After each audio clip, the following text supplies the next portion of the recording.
ಎಲ್ಲ ಆತ್ಮೀಯ ಶ್ರೋತೃ ಬಾಂಧವರಿಗೆ ನಮಸ್ಕಾರಗಳು.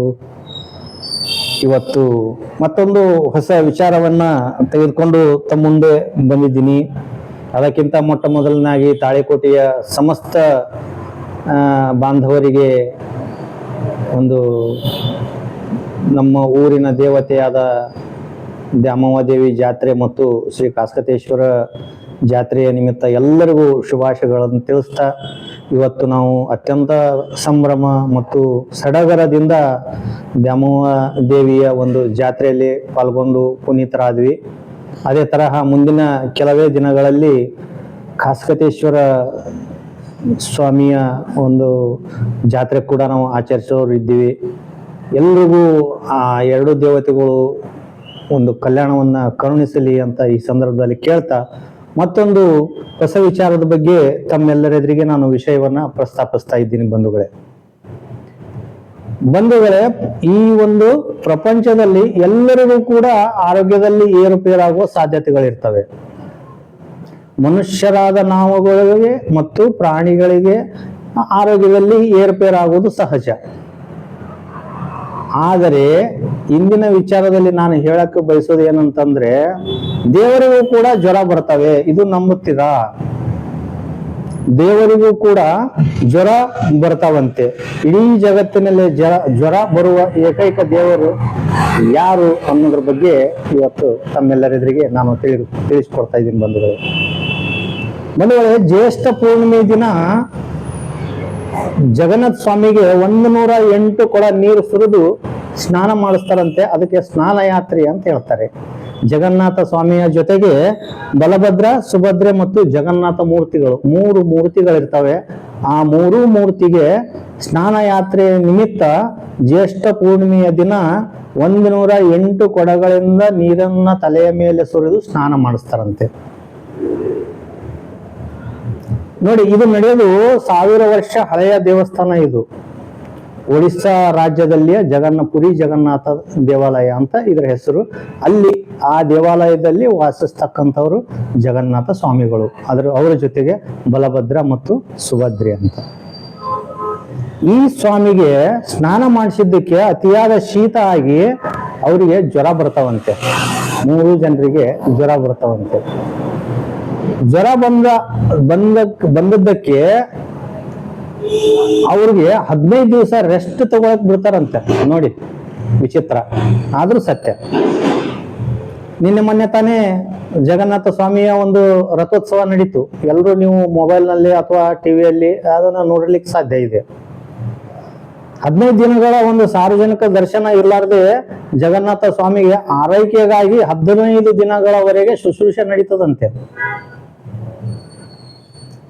ಈ ಬ್ರಹ್ಮಾಂಡ ಕಾಯುವ ದೇವರಿಗೆ ಜ್ವರ ಬರ್ತದೆ ಅಂದ್ರೆ ನಾವು ನಂಬಕ್ ಸಾಧ್ಯನಾ? ಆದ್ರೆ ಸಾಧ್ಯ.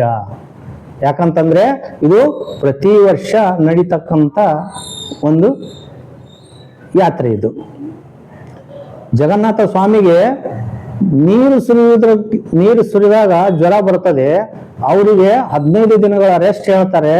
ಇನ್ನೂ ವಿಚಿತ್ರ ಹೇಳ್ಬೇಕಂದ್ರೆ, ದೊಡ್ಡ ದೊಡ್ಡ ವೈದ್ಯರು, ಖ್ಯಾತನಾಮರಾದಂತ ವೈದ್ಯರುಗಳು ಬಂದು ಆ 3 ಮೂರ್ತಿಗೆ ಸ್ಟೆಥೋಸ್ಕೋಪ್ ಹಚ್ಚಿ ಚೆಕ್ ಮಾಡ್ತಾರಂತೆ, ಜ್ವರದ ಪ್ರಮಾಣ ಎಷ್ಟಿದೆ ಅಂತ ಹೇಳಿ. ನೋಡಿ, ಇವೆಲ್ಲ ವಿಚಿತ್ರವಾದರೂ ಸತ್ಯವಾದಂತ ಘಟನೆಗಳಿವೆಲ್ಲ. ಮಹಾನ್ ಡಾಕ್ಟರ್ಸ್ ಬಂದು ಸ್ಟೆಥೋಸ್ಕೋಪ್ ಹಚ್ಚಿ ಚೆಕ್ ಮಾಡ್ತಾರಂತೆ. ನೋಡಿ, ಆ 3 ಮೂರ್ತಿಗಳಲ್ಲಿ ಜಗನ್ನಾಥ ಸ್ವಾಮಿಯ ಹೃದಯ ಇವತ್ತಿನವರೆಗೂ ಬಡ್ಕೋತಾ ಇರ್ತದಂತೆ. ಪುರಿ ಜಗನ್ನಾಥ ದೇವಾಲಯ ಅನ್ನೋದು ಭಾರತದಲ್ಲಿ ಅತ್ಯಂತ ಪವಿತ್ರ ಕ್ಷೇತ್ರಗಳಲ್ಲಿ ಒಂದಾಗಿದೆ ಬಂಧುಗಳೇ. ಅಂತ ಒಂದು ಜಗನ್ನಾಥ ಸ್ವಾಮಿಗೆ ಜ್ವರ ಬರ್ತದೆ, ಅದನ್ನ ನಾವು ನಂಬಲೇಬೇಕು. ಯಾಕಂತಂದ್ರೆ ಅದು ಸತ್ಯವಾದ ಘಟನೆ. ಇಲ್ಲಿವರೆಗೂ ಇದು ಪ್ರತಿ ವರ್ಷ ನಡೀತಾನೆ ಬರ್ತಾ ಇದೆ. ಈ ಪುರಿ ಜಗನ್ನಾಥ ದೇವಾಲಯದ ಇನ್ನೊಂದು ವಿಶೇಷ ಏನಂತಂದ್ರೆ, 7 ಮಣ್ಣಿನ ಕುಡಿಕೆಗಳಲ್ಲಿ ಒಂದ್ರ ಮೇಲೆ ಒಂದು 7 ಮಣ್ಣಿನ ಕುಡಿಕೆಗಳನ್ನಿಟ್ಟು ಪ್ರಸಾದ ಬೇಯಿಸಿದ್ರೆ ಮೇಲಿನ ಕುಡಿಕೆ ಮೊದಲಿಗೆನೆ ಆಹಾರ ಬೇಯ್ದಿರ್ತದಂತೆ. ನೋಡಿ, ಎಷ್ಟು ವಿಚಿತ್ರಗಳಿವೆಲ್ಲ. ಪ್ರತಿದಿನ ಐತಿಹ್ಯ ಹೇಳ್ತದೆ, ಪ್ರತಿಯೊಬ್ಬ ಬಂದ ಭಕ್ತನಿಗೆ ಅಲ್ಲಿ ಊಟದ ವ್ಯವಸ್ಥೆ, ಪ್ರಸಾದದ ವ್ಯವಸ್ಥೆ ಇರ್ತದಂತೆ. ಲಕ್ಷಾಂತರ ಜನ ಊಟ ಮಾಡಿದ್ರು ಸಹಿತ ಯಾರಿಗೂ ಯಾವ ವಸ್ತುಗಳು ಕಡಿಮೆ ಬೀಳಲ್ಲಂತೆ. 51 ತರದ ಖಾದ್ಯಗಳನ್ನ ತಯಾರು ಮಾಡಿ ಪ್ರತಿದಿನ ಜಗನ್ನಾಥ ಸ್ವಾಮಿಗೆ ಊಟಕ್ಕೆ ನೈವೇದ್ಯ ಮಾಡ್ತಾರಂತೆ. ಪ್ರತಿದಿನದ ಕೆಲಸ ಇದು. ನಮ್ಮ ಮನೆಯಲ್ಲಿ 2 ಐಟಮ್ ಮಾಡಲ್ಲಿ, ಇನ್ನೊಂದು ಐಟಮ್ ಹೆಚ್ಚಿಗೆ ಮಾಡಂತಂದ್ರೆ ನಮಗೆ ರೇಗಾಡ್ ಬಿಡ್ತಾರೆ.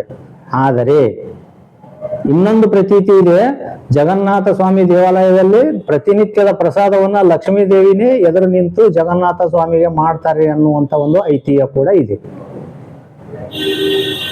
ಸಾಕಷ್ಟು ವಿಚಾರಗಳಿವೆ ಪುರಿ ಜಗನ್ನಾಥ ದೇವಸ್ಥಾನದ ಬಗ್ಗೆ ಹೇಳ್ಬೇಕಂದ್ರೆ ಸಾಕಷ್ಟು ವಿಷಯಗಳಿವೆ. ವಿಚಿತ್ರ ಅಂತಂದ್ರೆ ಆ ಪುರಿ ಜಗನ್ನಾಥ ದೇವಾಲಯದ ಮೇಲೆ ಎಷ್ಟೋ ಟನ್ ಭಾರದ ಒಂದು ಅಶೋಕ ಚಕ್ರ ಇದೆ. ಅಷ್ಟು ಎತ್ತರದ ಮೇಲೆ ಆ ಚಕ್ರವನ್ನ ಒಯ್ದರೆ ಹೇಗೆ, ಅದನ್ನು ಸ್ಥಾಪಿಸಿದರೆ ಹೇಗೆ, ಸಾವಿರಾರು ವರ್ಷಗಳಿಂದ ನಿಂತ ದೇವಸ್ಥಾನದ ಮೇಲೆ ಅದು ಇಂದಿಗೂ ರಾರಾಜಿಸ್ತಾ ಇದೆ. ಆನಂತರ ಆ ದೇವಸ್ಥಾನದ ಮೇಲೆ ಯಾವುದೇ ಹಕ್ಕಿ ಪಕ್ಷಿಗಳ ಹಾರಾಡಲ್ಲ, ಮತ್ತೆ ಯಾವುದೇ ತರದ ವಿಮಾನಗಳು ಕೂಡ ಆ ಒಂದು ದೇವಸ್ಥಾನದ ಮೇಲೆ ಹಾರಾಡಲ್ಲಂತೆ ಇವತ್ತಿನವರೆಗೂ ಕೂಡ. ಆನಂತರ ಗೋಪುರದ ಮೇಲಿದ್ದಂತ ಕಳಶದ ಮೇಲೆ ಇವತ್ತಿನವರೆಗೂ ಯಾವುದೋ ಹಕ್ಕಿ ಪಕ್ಷಿ ಕೂತಿದ್ದು ಇತಿಹಾಸದಲ್ಲಿ ಇಲ್ಲಂತೆ. ಆನಂತರ ಇನ್ನೂ ಒಂದು ಐತಿಹ್ಯ ಹೇಳ್ಬೇಕಂದ್ರೆ, ಅಲ್ಲಿ ಆ ಒಂದು ಗೋಪುರದ ಮೇಲೆ ಬೀಸುವ ಗಾಳಿಗೆ ವಿರುದ್ಧವಾಗಿ ಅಲ್ಲಿ ಹಾಕಿದಂತ ಧ್ವಜ ಹಾರಾಡ್ತಿರ್ತದಂತೆ. ನೋಡಿ ಎಷ್ಟು ವಿಚಿತ್ರವಿದೆ. ಆನಂತರ ಆ ಒಂದು ಧ್ವಜ ಇರ್ತದಲ್ಲ, ಧರ್ಮಧ್ವಜ, ಆ ಧ್ವಜವನ್ನ ಪ್ರತಿದಿನ ಬದಲಾಯಿಸ್ಬೇಕಂತೆ. ಒಂದೇ ಒಂದು ದಿವಸ ಆ ಒಂದು ಧ್ವಜ ಬದಲಾವಣೆ ಮಾಡಲಿಲ್ಲ 21 ವರ್ಷಗಳವರೆಗೆ ದೇವಸ್ಥಾನದ ಬಾಗಿಲು ಹಾಕ್ಬೇಕಂತೆ.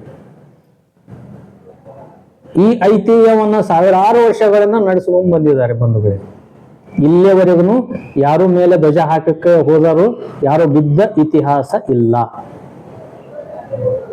ಇಂಥ ಪುರಾತನವಾದ ದೇವಸ್ಥಾನವನ್ನ ನಾವು ಒಡಿಸ್ಸಾ ರಾಜ್ಯದ ಪುರಿ ಎನ್ನುವ ಕ್ಷೇತ್ರದಲ್ಲಿ ಜಗನ್ನಾಥ ಸ್ವಾಮಿಯ ಹೆಸರಿನಿಂದ ಇದ್ದಂತ ದೇವಸ್ಥಾನ ಇದು. ಇದನ್ನು ನಾವು ಕಣ್ಣಾರೆ ಇನ್ನೇವರೆಗೂ ನೋಡೋಕೆ ಸಿಗ್ತದೆ. ನೋಡಿ ಬಂಧುಗಳೇ, ಎಷ್ಟೊಂದು ಇವು ವಿಚಿತ್ರಗಳಿರ್ತವೆ, ಆದ್ರೆ ಇವೆಲ್ಲ ಸತ್ಯಗಳು. ಈ ಸತ್ಯಗಳನ್ನ ಒಳಗೊಂಡಂತದ್ದ ನಮ್ಮ ಸನಾತನ ಧರ್ಮ, ಅದೆಲ್ಲ ಶ್ರೇಷ್ಠವಾದ ಧರ್ಮ ಇದು. ಈ ಸನಾತನ ಧರ್ಮದಲ್ಲಿ ಮಾತ್ರ ಇಂಥ 10 ಹಲವಾರು ಐತಿಹ್ಯಗಳನ್ನು ನಮಗೆ ನೋಡಕ್ ಸಿಗ್ತದೆ. ಈ ಎಲ್ಲ ವಿಚಾರಗಳು ನಮಗ ಗೊತ್ತಿರ್ತದೆ, ಆದ್ರೆ ನಮಗಿಂತ ಸಣ್ಣ ಇಷ್ಟಂತ ನಮ್ಮ ಈಗಿನ ಯುವ ಪೀಳಿಗೆಗೆ ಈ ಎಲ್ಲ ವಿಚಾರಗಳನ್ನ ನಾವು ತಿಳಿಸ್ಕೊಡ್ಬೇಕು. ಯಾಕಂತಂದ್ರೆ ಇದು ಟಿವಿ ಯುಗ, ಮೊಬೈಲ್ ಯುಗ. ಎಲ್ರು ಏನ್ ಮಾಡ್ತಾರೆ, ತಮಗೆ ಉಳಿದಂತ ಸಮಯವನ್ನ ಮೊಬೈಲ್ ನೋಡ್ತಾ ಕಳೀತಾರೆ, ಏನೇನೋ ಮಾಡ್ತಾರೆ ಮೊಬೈಲ್ದಲ್ಲಿ. ಅದರ ಬದಲು ಇಂಥ ಒಂದು 10 ಹಲವಾರು ಕ್ಷೇತ್ರಗಳಿವೆ, 10 ಹಲವಾರು ವಿಚಾರಗಳಿವೆ, 10 ಹಲವಾರು ಐತಿಹ್ಯಗಳಿವೆ. ಅವುಗಳನ್ನ ನಾವು ನಮ್ಮ ಮಕ್ಕಳಿಗೆ ತಿಳಿಸಿದಾಗ ಮಾತ್ರ ನಮ್ಮ ಸನಾತನ ಧರ್ಮ ಹೇಗೆ ಶ್ರೇಷ್ಠ ಇದೆ,